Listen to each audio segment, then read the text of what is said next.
And now we have a video message from Sally Frazier. Hello, Sally. What you got for us today? 2020 has really been a year, hasn't it? I don't know that I could have made it if I hadn't really believed in the verse from 1 Thessalonians that says, "Rejoice always, pray continually, and give thanks in all circumstances, for this is God's will for you."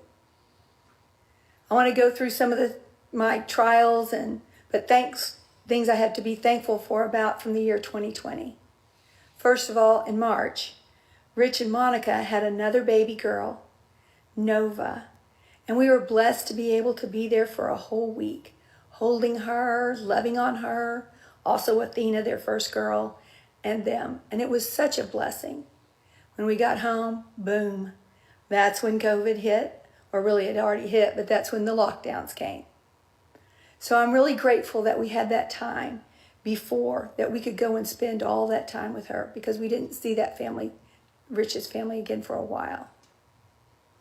Then the next thing that came to me was, with the lockdowns and the restrictions, I wasn't going to Abilene anymore. And since I went back to teaching 15 years ago, I had promised Mom that I would come every week and visit. She was a little nervous when I went back to teaching that we wouldn't see each other anymore, because I was in the habit of going over there quite a lot and spending days. So I promised her I'd come every week. No, every month. But with COVID, I can't do that. But you know what? Here comes Zoom. So now we Zoom, Mom and me and my sisters, my two sisters and my two daughters, every Sunday. And that's been such a blessing, something to be so thankful for, that now we get to see each other once a week and share what's been going on with our lives. So I'm really thankful for Zoom and for that time I have with my family. Then in June, Sarah has her second baby. And she's here in Texas, Austin, not New York, so I can drive down and see her. And even though I don't get to be in the room with her, like I was when Hallie was born, we still get to spend several days with them, holding that baby, playing with Hallie, and seeing Rich and Brad. So I'm very thankful for that time we had then. Then in August, here starts school. Now, if you're friends with school teachers, you know that this has been such a challenging year. I don't know what it is really, but I come home so exhausted every day. I'm thankful for Arlington ISD and that they have a commitment that all kids get equal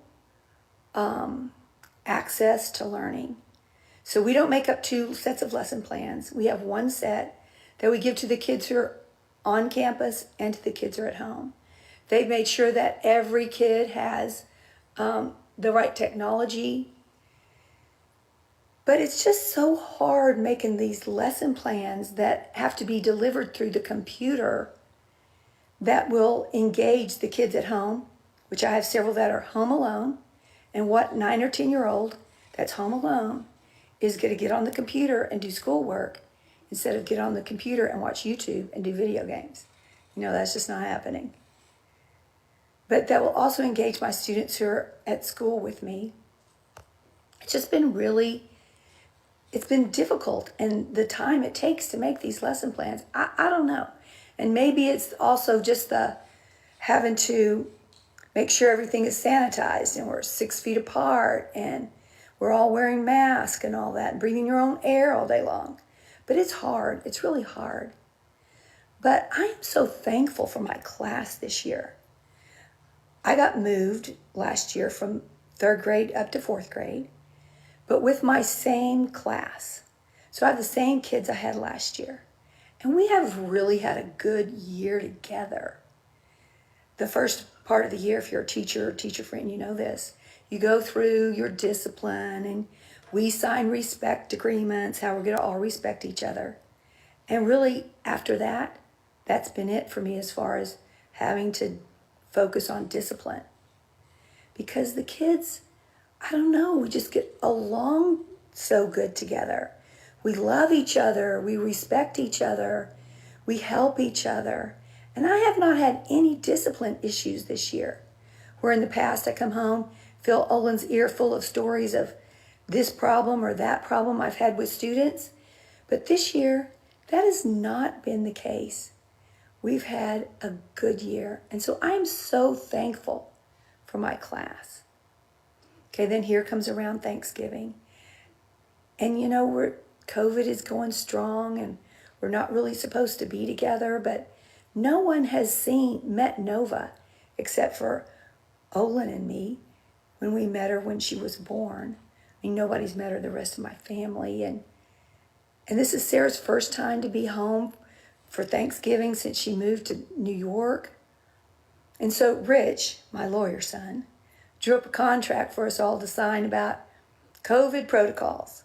And if we would quarantine for 14 days, if we would take a test, then we could, whoever would agree, and there was other things in there, but whoever would agree could come to Arlington and we would have Thanksgiving. He also made this big spreadsheet of how people would cook and people would clean, so we would all help.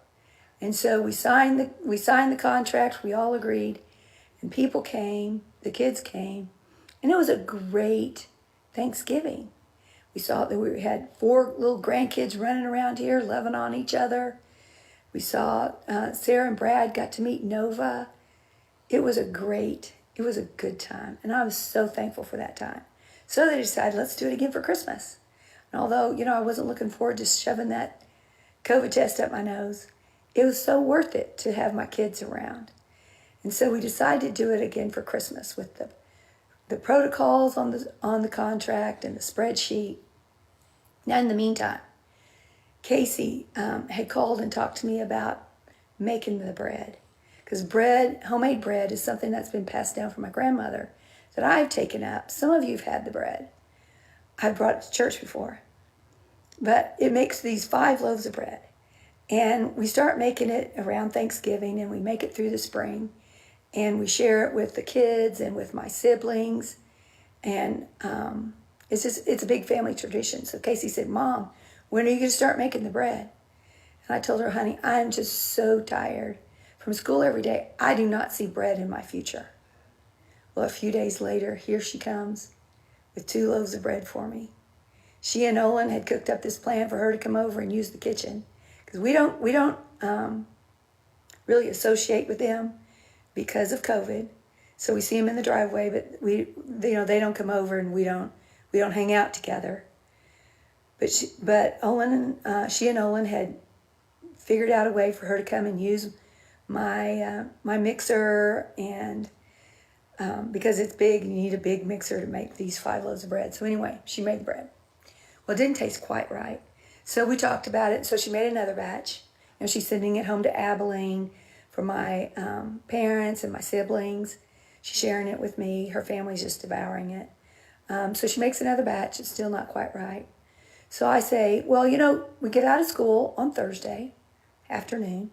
Why don't you come over Friday and we'll make a batch together. We'll mask up. I'll be in the kitchen. You can be in the dining room watching, and we'll make bread together. We'll figure out what it is that you're doing wrong. So we did that, and she's found out there were some things that, when you read a recipe, it's not just quite the same as seeing somebody actually make it, especially things like bread. And so we did that, and the bread turned out great, and we were all so excited about that. And then on Sunday, Landon starts feeling bad with COVID. He's getting COVID symptoms. So he goes and takes a test Monday morning. Then Monday night, Casey calls me bawling. Mom, I've got COVID. I started couldn't breathe, and I went and took his rapid test, and I've got COVID. And I'm so sorry I exposed you and Dad to COVID making that bread. So then I have to call Rich and Sarah, put them on a FaceTime call, a 3-way, which another thing I'm thankful for. They've come out with that technology that we can all not only Zoom together, but we can FaceTime all at the same time and tell them Casey's tested positive. So one of the ramifications of that is no Christmas for us because they can't come because I've been exposed. And, all their presents another thing I'm thankful for is we can shop over Amazon and other websites, and all their presents were shipped here. We have a dining room full of boxes waiting for them to get here, for them to unpack and wrap, to share with, so that we can share with each other. But with this, now they can't come. And they've been in this quarantine, and they put their little girls through the nose test, and they've given up things to be here. And so, it's me, it's my fault. I didn't follow the protocols. And they're kind of upset with me. And I'm just feeling so bad that I've ruined Christmas for everybody. And at the beginning of this week, I'm thinking, I'm knowing I'm going to say this little, do this little video. And I'm thinking, well, what am I going to say with this? How can I be thankful in this situation? And at first I wasn't. But there's been a few days go by. Owen and I went to get tested. We haven't heard yet. We've quarantined ourselves in our house away from each other. This is my bed back here behind me. I've been in this bed since Monday, or in this bedroom since Monday. He's been in Rich's old bedroom. And it's been hard, but I'm thankful. I haven't had any symptoms. I don't think I have COVID. He hasn't had symptoms. We don't think he's had COVID. Landon's over it. Elijah got sick for maybe a day. Casey's still having a few issues, but she's not in the hospital. She's going to make it out of it. And so I'm thankful. And I think Casey's really thankful for us because since her family's all had it, somehow Elizabeth doesn't seem to have had it, but maybe she's anti-symptomatic. They've had tests and we'll see. Now they're happy. They're going to go back to church because they haven't been to church because they're afraid for Landon to get it. And then he can't work, and his being an assistant principal, he just doesn't want to put his staff through that. Anyway, I'm finding things to be thankful. In all circumstances, give thanks. So even though 2020 has been a hard year, there's been lots of things to be thankful for. I trust God. I know He loves me, and He continues to bless me. May God, and I know He will, continue to bless you.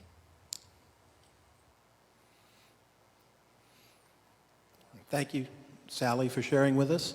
And now we have another video presentation from Bob on 3. We'll welcome Bob. 1, 2, 3. Welcome, Bob. Good morning. It's Sunday morning where you're sitting, but where I'm sitting, it's Christmas Day. And Mary Beth and I are in Oklahoma. We're visiting with her family, enjoying the holidays, and I hope you've had a good holiday season as well as we get ready to go back to work, many of us tomorrow. It's been a crazy Christmas, hasn't it? But 2020, it's been a crazy year. We're going to talk about that a little bit today. We're going to kind of look back over the year and think about just, I guess, a perspective maybe that would be helpful for us looking back, but then also moving forward. 2020. So many bad jokes are out about 2020, and I thought about just having a bunch of those, but I thought, no, you've looked them up yourself. So we're going to cut straight to the point, and the point is, man, there was so much loss in 2020. But in the midst of all that, God was still God. And, like it says in Romans, He's always working for you. He's always working for me. God is at work, even in times when it seems like all there is loss. For me, just this last week, about a week and a half ago, the neighbor who lives right across the street from my parents, a man my age, a teacher at Abilene Christian University, passed away from COVID. It was devastating. He was a healthy man. And so much loss. So much loss. And yet, God is still God, and God is still at work. I'm a football coach, and I remind you of that every other Sunday probably, it seems. But as I coached football, We always wanted to win, of course, but we lost every once in a while. And we'd always want to say, well, what did we learn from that loss? And I hated this saying that, I hated sayings about losing and learning from it. Because I thought, man, why do you got to lose to learn? Couldn't we just win and learn the same lessons? But probably not. And that's kind of how this is going to go today. We're going to talk about some of the things we learn, or maybe some of the experiences we have that are helpful and important while we're in the middle of a losing year. And I would say that 2020 is a losing year. We've had bad years before, though. This is not the first bad year in the history of the world, or in the history of America, or in the history of you, probably. I can remember documentation. I've got documentation of my worst year up to now. And that was my 8th grade year. It was 1966, 67, and my family moved to Seoul, Korea. My dad was in the Army, as you know, and we moved to Seoul, Korea, and we lived out on what we called on the economy.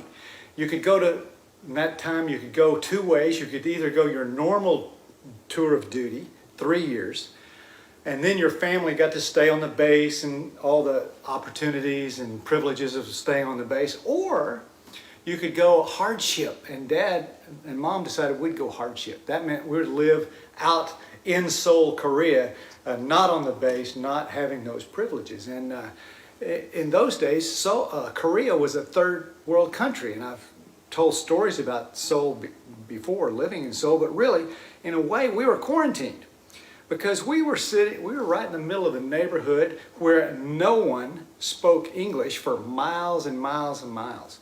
And the people around us, there were a few people that were middle class, very few, but most of them were really, really poor.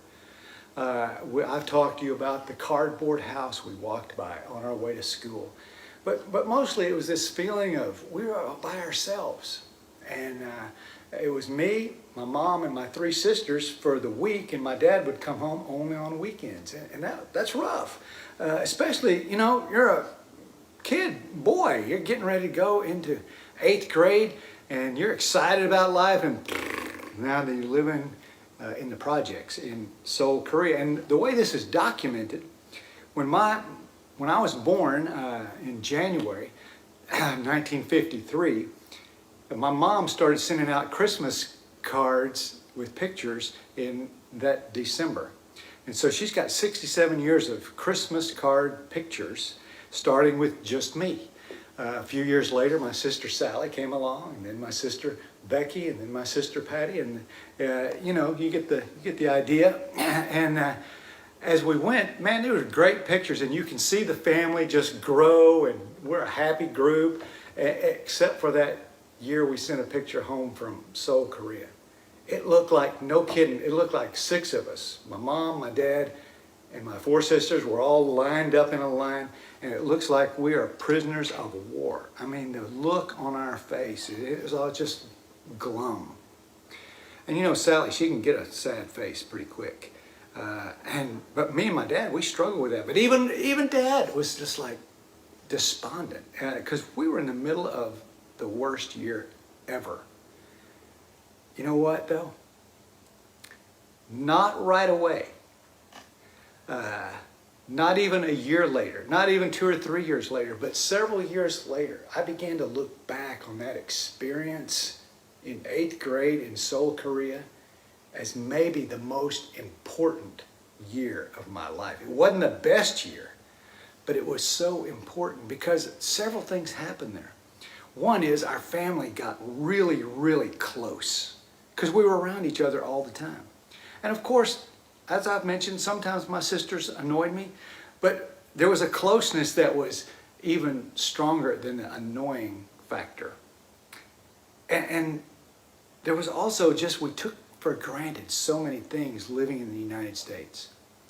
So as we lived in this third world country and saw how much of the world lived, we began to not take things for granted, like running water. because we didn't have running water. We got water delivered twice a week. We'd fill the bathtubs up, and we'd take a bath in the same water all week long. And the order of bathing went like this. My sisters went first. I went last. I was the boy. I went last. I don't know. I don't understand that completely why it went that way, but nevertheless, I got the dirty bath water.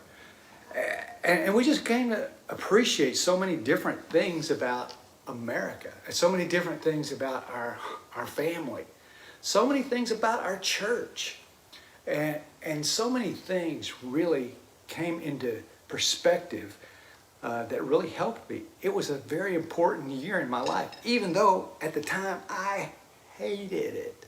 I hated it. I really did. And so maybe we can look back at 2020 that way. I'm not going to say it's the best year ever. Maybe never. I'm going to say it's the best year. But important, maybe so. Last year at this time, it was Christmas, and of course, and we were getting ready for a series on the Sermon on the Mount. We were all excited about it. I was pumped up about it. We had no idea that COVID was coming. And of course, COVID's not the only rough thing about 2020. But we had no idea what was getting ready to come, and we were all excited. Well, I want to tell you what, even though COVID's still here, there is a vaccine. And I'm excited about that. But I'm also excited about the series that's going to begin next month called In the Beginning, and we're going to tour through the book of Genesis. And I'm really excited. Jeremy and I have talked about it a little bit, and we're really excited about what's coming up. It's going to be a series about life lessons that we get from the book of Genesis. The book of Genesis teaching us really how to live. It's the Torah. It's the way. It's the instructions. And so we're really excited about that. And that's coming. But today I want to read from James chapter 1. And I mean, we've been reading James chapter 1 and Philippians 4 and anything about suffering, but, you know, be happy anyway kind of thing for several months, it seems like. So we probably read James 1 a couple of times, and other places you've been have read it also. But we're going to read a few verses from James 1 and then make some applications. So, verse 2. Consider it pure joy, my brothers and sisters, whenever you face trials of many kinds. And I want to say, bull, no. How do you do that? Pure joy when you face trials of many kinds, because you know, and I'm speaking to that 8th grader in Seoul, Korea, you know that the testing of your faith produces perseverance. You're going to grow. When you're going through tough times, you're going to grow. Trials make you stronger, especially they make your faith stronger. It says, let perseverance finish its work so that you may be mature and complete. Man, that's where I want to go. And I've been immature most of my life, but I want to be mature and complete, not lacking anything. This is what trials do for you. You learn stuff from reading the Bible. You learn stuff from praying. You grow in that way, but you grow to be a complete Christian when you go through trials of many kinds. And man, we've gone through many kinds of trials. It's not just about COVID, but we had many other trials. And I'll talk about that in just a minute. It says, if any of you lack wisdom, yeah, that'd be us, you should ask God, who gives generously to all without finding fault, and it will be given to you. God knows we're made of dust. He doesn't find fault when you ask him a question. When you say, I don't understand, he doesn't mock you. He gives you what you need. So when you ask, it says, you must believe and not doubt, because one who doubts is like a wave of the sea, blown and tossed by the wind. Those who doubt should not think they'll receive anything from the Lord. They are double-minded and unstable in all they do. I want to talk about this idea of being double-minded and unstable. And I want to use the term double-minded and jump back to Psalm 86, and there's several other places in the New Testament and Old Testament who use these words together. As a matter of fact, James does over in James chapter 4. But the psalmist in Psalm 86 says this, teach me your way, Lord. That's what James is saying. If you lack wisdom, ask for it. Let God show you the way. The psalmist says, teach me your way, that I may rely on your faithfulness. Give me an undivided heart, that I may fear your name. I want to have an undivided heart as I'm seeking what God wants me to do. God has a plan. He has a path laid out for me. And in that plan, in that path, for me to be on that path requires an undivided heart, that I'm not double-minded, that I don't have two gods in my heart. I don't have two paths. I want to talk about what are some ways we're double-minded. The idea of double-mindedness means this. It means that I trust not just God, but maybe I also trust myself a little bit, or someone else, or some other thing, some other way besides God's way. And I find myself doing this a lot. And the year 2020, has taught me a lot about how double-minded I am. It's kind of exposed me in some ways. Here's the thing about being double-minded. One of the ways I'm double-minded, instead of trusting in God, I'll trust often in my own ability. And when my own ability fails me, I begin to panic. And I know I'm not trusting God. So, for instance, I'm a healthy person. I eat healthy, I work out, I'm a healthy person. A few weeks ago, you all know, I got COVID. All of a sudden, I couldn't work out my way past that. I couldn't eat good food to get past that. I had COVID, and I couldn't do anything about it. I had to trust God. Sometimes I also trust my mind, because I think I'm pretty smart. I think most of y'all are pretty smart too. And I think I'm pretty smart most of the time. So usually I can think my way out of a situation. There wasn't no thinking my way out of COVID. I had it, and it wasn't up to me what happened next. I had to trust God. So much of the time, I'm relying on myself, and I have an undivided heart. I trust God, but I trust me first. Usually, I'm only going to trust God when all else fails. I'll turn to God. That is having a divided heart. It is being double-minded. Now, I'm going to reach up here and push close because my battery is low. That happens sometimes when you're recording yourself off your phone. So another way that I found myself having a divided heart is that, man, my country let me down. I'm disappointed in America. I love being an American. I think it's a great privilege to be an American. I think God had a purpose in mind when I was born in San Saba, Texas. He put me there, I believe. But I can't trust in my country like I need to trust in God. And so my country's let me down. Man, the economy has let me down.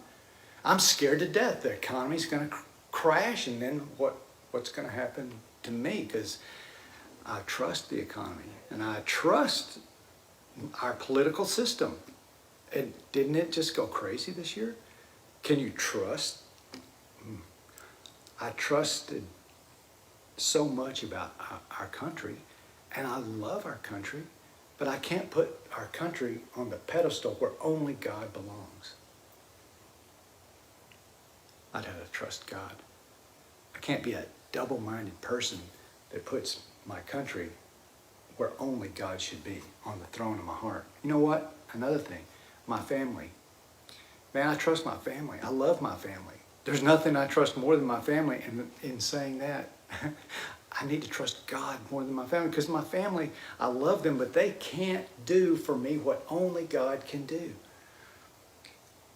A lot of times I call on my family. I depend on my family to kind of fix things, my parents especially. Now my dad's 91 and my mom's turned 90 on this Sunday. And they can't fix the things it seemed like they used to could fix in my life. Me as a dad and as a husband, a lot of times I feel inadequate for the problems that are in front of me. And the reason I feel inadequate is because I am inadequate, because only God